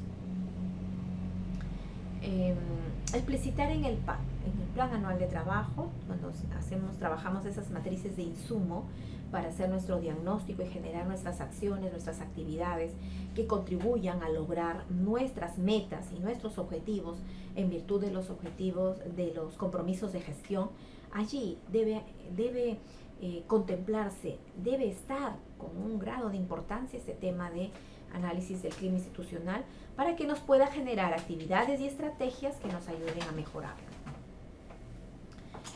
Garantizar la participación de los estudiantes en la elaboración del diagnóstico de intereses y necesidades. Hay prácticas como por ejemplo las asambleas escolares en las que los chicos se sienten con toda la libertad y confianza de manifestar sus problemas, los problemas que tiene el aula, los problemas que les atañe de repente a algunos o a la mayoría de los estudiantes. Son importantes espacios para que ellos manifiesten su sentir y nosotros lo podamos recoger. Establecer un acompañamiento a nuestros estudiantes, y es importante que aquí no solo estemos cerca de ellos en el momento de recreo, en el momento de salida, sino también en los espacios que ellos frecuentan en sus grupos, ser cercanos a ellos, tratar de entrar en sus círculos para poder percibir, recepcionar esas interacciones como son, ¿no? Promover las asambleas de aula, que ya lo habíamos mencionado. Entonces, a manera de síntesis, la convivencia escolar es la capacidad de las personas de vivir con otras personas. Y el clima escolar es la percepción que se tiene acerca de esa convivencia. De modo que si yo soy parte de ese grupo, trabajo en mi convivencia, en mi nivel, en mi aprendizaje de convivir, porque es eso, aprender a convivir con otras personas. Sin embargo, el clima escolar, estando dentro o estando fuera, es algo que yo percibo. Qué clima tan agradable, tan acogedor, tan cómodo, qué clima tan agresivo, tan áspero, tan indiferente, ¿no? Entonces, esa diferencia hay que un poquito precisarla, la convivencia escolar y el clima escolar. El clima propicio que deberíamos tener es un clima que favorece la confianza, un clima de cohesión y respeto, un clima de reconocimiento. Este es un punto también bastante importante, reconocer nuestros valores, nuestros talentos, nuestras potencialidades. El tema de la valoración es sumamente importante para generar la automotivación, la participación.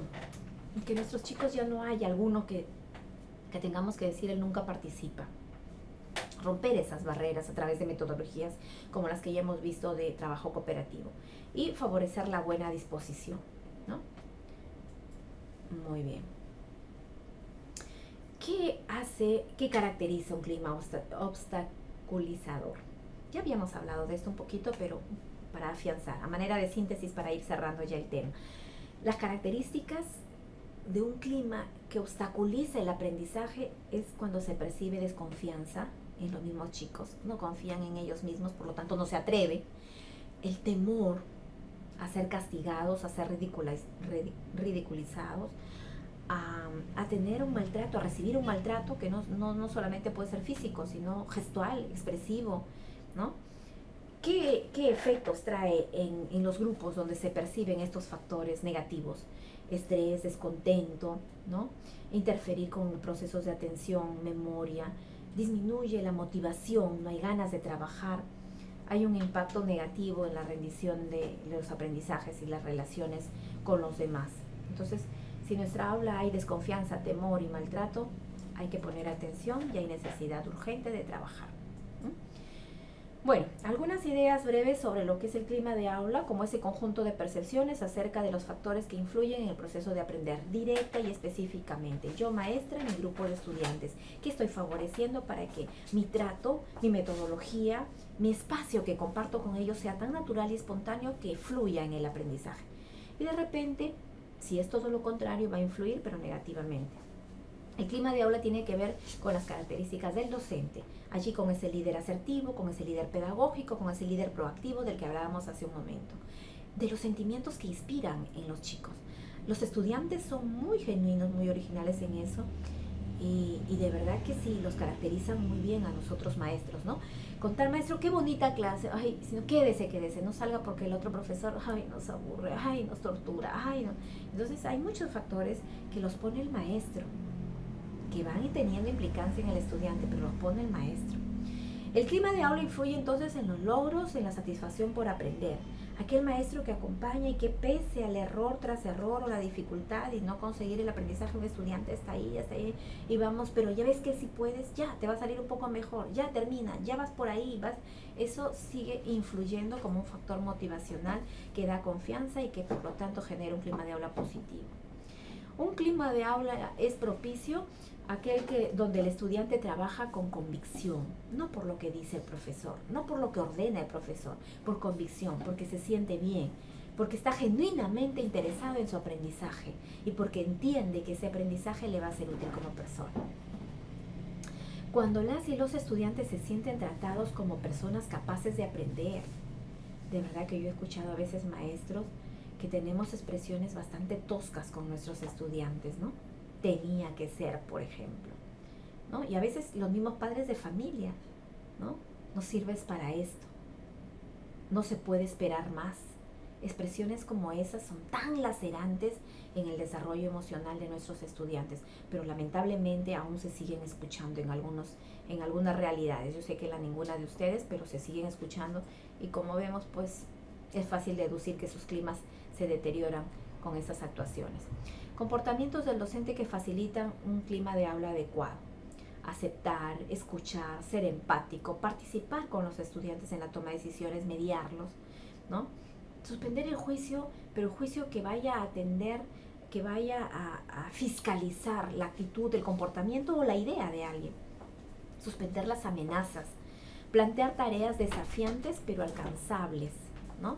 Porque hemos dicho que si planteamos algún reto que no es fácil de alcanzar por los chicos, bloqueamos y ocasionamos frustración, que es peor. Entonces los resultados que iremos consiguiendo van a ser la seguridad, la confianza, la comunicación, el crecimiento personal, mejores aprendizajes, éxito académico, gente comprometida y gente colaboradora. Entonces, internalicemos los resultados para que nos motivemos a desarrollar esos comportamientos, así, de reversa, ¿no? Bueno, entonces el comportamiento del docente no es el único factor que influye en el clima del aula, sin embargo es uno de los centrales. Un maestro con la experticia, la práctica y la convicción de acoger a sus estudiantes maneja ese clima y es capaz de mantenerlo y propiciarlo. El profesor deberá buscar estrategias con toda diversidad de estrategias que existen, pero el estudiante por lo general siempre va a estar preocupado de cómo se va a sentir en la clase, más allá de lo que se espera de él. Entonces, promovamos situaciones interesantes, situaciones que les sean útiles para su aprendizaje, ¿no? Bueno, ya hemos visto sobre algunos comportamientos del docente que debemos tener y vamos a ver algunas estrategias.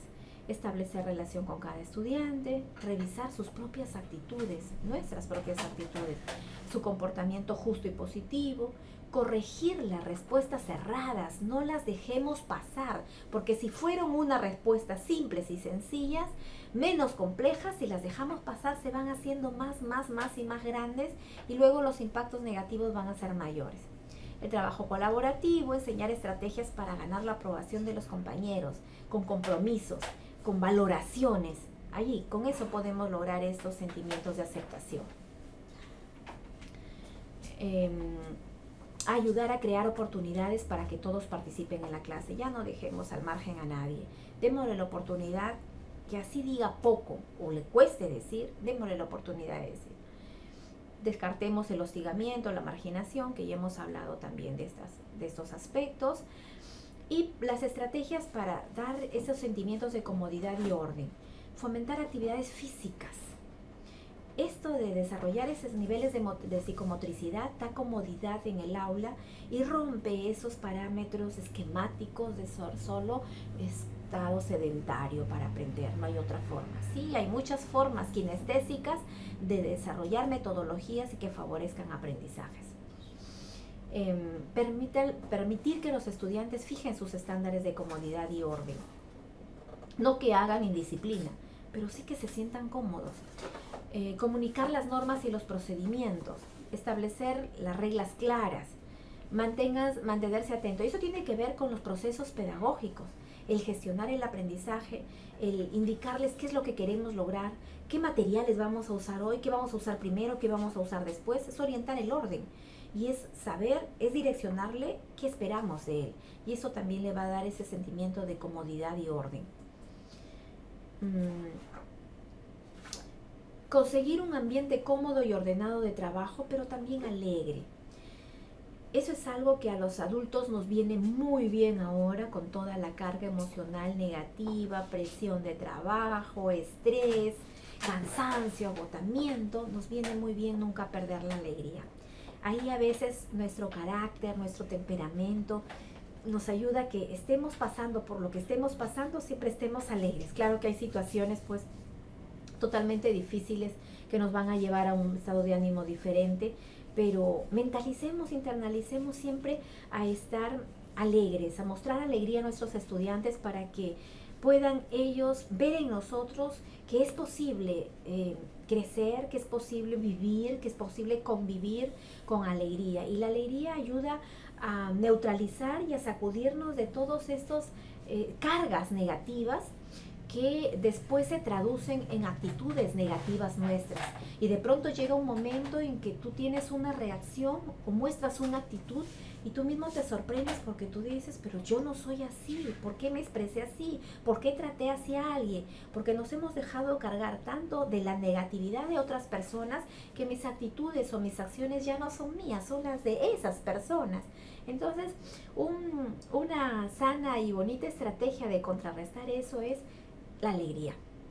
Esforcémonos por mostrarnos siempre alegres y transmitir esa alegría a los chicos para que encuentren ese sentido también en sus vidas de que estamos para buscar ser felices, y esa felicidad es personal, está en cada uno, no cae del cielo, ni te la pone nadie, ni te la complementa nadie, sino que es trabajo personal, ¿no? Considerar tiempos y coeficientes de fatigabilidad de asignaturas, un ratio de errores. Es decir, seamos conscientes de qué acciones, por la naturaleza de nuestras áreas, son complejas y qué acciones son difíciles, son tediosas y que de repente las tenemos previstas en algunos espacios muy prolongados de tiempo. Entonces lo poquito que vamos construyendo socioemocionalmente con acciones como estas, vamos de nuevo desmotivando, generando desconfianza en ellos mismos, generando frustración, un poco de estrés, y entonces lo poquito que hemos ido construyendo nosotros mismos lo vamos deconstruyendo. Entonces, ver la sala de clase como un espacio vivo al cual vamos con nuestras experiencias tristes, alegres, felices, difíciles, complejas, distintas, raras, incomprendidas, comprendidas, pero vamos con lo que somos. Son espacios vivos donde cada integrante va con su propia realidad, y así es aceptado, y así es entendido, y así es acogido en el clima de aula, ¿no? Mostrar orden y alegría. El orden es una manifestación de lo que uno lleva por dentro. Una persona ordenada es porque tiene su vida ordenada. Una persona que muestra desorden es porque hay muchas cosas en su vida que todavía no están concatenadas, o lo que los psicoanalistas llaman el sentido de la vida personal. Mostrar orden y alegría es cuidar también condiciones en el ambiente, no extremarnos en desórdenes, sino que es focalizar en estos dos temas que son importantes. Para desarrollar la percepción y valoración de la tarea podemos usar estrategias como fomentar la confianza académica. Demos posibilidades en nuestros retos y desafíos para que los chicos puedan acceder a ellos. Eso les va a dar confianza, porque va a generar satisfacción, automotivación por los logros, por muy pequeñitos que sean, y los vamos a reforzar cuando nosotros los estimulemos permanentemente. Relacionar las tareas con sus intereses y con sus metas, eso todos lo podemos de seguro corroborar a nuestros chicos. Cuando los endulzamos con aquello que ellos viven o aquello que les interesa, no los desmotiva nada, los tenemos ahí enganchados. Pedir a los estudiantes que inventen tareas relacionadas con sus intereses y sus metas. Ya tenemos que hacer producción de textos, que lo hagan con aquellos temas que les interesan. Ya tenemos que hacer planteamiento de argumentos, que lo hagan con aquellos temas que les gustan. Que ya tienen que hacer planteamiento de hipótesis, que lo hagan con temas que despiertan curiosidad, interés, investigación. Entonces eso va a dar un valor y sentido a las acciones que ellos ven como tarea y que nosotros lo vemos como una intención pedagógica. Para poder desarrollar confianza en sus habilidades y cumplir con las tareas, la realimentación positiva. Está bien, realimentamos, volvemos atrás para poder afianzar progresivamente lo que viene. Que sea un ensayo también esto, un rasgo de nuestras metodologías, la realimentación, el feedback que se necesita en toda realidad. Enseñar a los estudiantes a dialogar positivamente con ellos mismos y con los demás. A veces hay bajos niveles de autoestima, que los mismos chicos se autodenominan con de repente algunas cualidades y adjetivos tan denigrantes, a veces hasta humillantes, y a veces pues poco alturados para ellos. Y si se los consienten con ellos, es lógico que también se los dicen a sus compañeros. Entonces hay que enseñarles a tolerar la frustración, a tolerar el error, para que puedan generar esa confianza en lo que ellos hacen, que para nosotros van a ser las tareas académicas, ¿no? Para desarrollar la claridad y para desarrollar la comprensión, hay que identificar y comunicar conductas que se espera que ellos puedan tener después de la tarea. Es decir, generemos situaciones de aprendizaje en las que no se limiten a cumplir la tarea y a presentarla, sino que haya diversos niveles de socialización que exijan habilidades comunicativas. Luego, dividir las tareas de las complejas en pequeños pasitos que ellos puedan ir confiados a desarrollarlas. ¿Bien? Entonces, son algunas sugerencias, algunas estrategias que se recomiendan para contribuir a la formación de este clima armónico, favorable, sano, que nos permita influir positivamente en los estudiantes en sus aprendizajes. Entonces, yo sé que lo tienen muy internalizado, que es muy importante. Lo único que les pido es que le prestemos atención, que tratemos de atenderlo y que ya pongamos en práctica todo lo que anhelamos para poder tener algunos logros y resultados que compartir en otros momentos y en otros espacios. ¿Sí? Bueno, pues creo que hasta aquí llegamos el día de hoy con este tema, que lo vamos a seguir conectando con los demás porque no se puede ver de una manera aislada o fragmentada, sino que necesitamos conectarlo con las demás temáticas porque tiene impacto en todas ellas. Muy bien, agradezco cada uno de sus comentarios, agradezco, por acá me dicen, muchas veces trabajamos la cantidad de los chicos, pero yo creo, Rosa María, que también es parte de nuestro estilo, como que nuestro estilo es, nuestro estilo de enseñar determina estilos de aprender, y yo diría que nuestro estilo de comportarnos determina también estilos de comportarse, de convivir e interactuar con nuestros estudiantes. Entonces yo creo que por ahí podemos ganar mucho poquito a poco.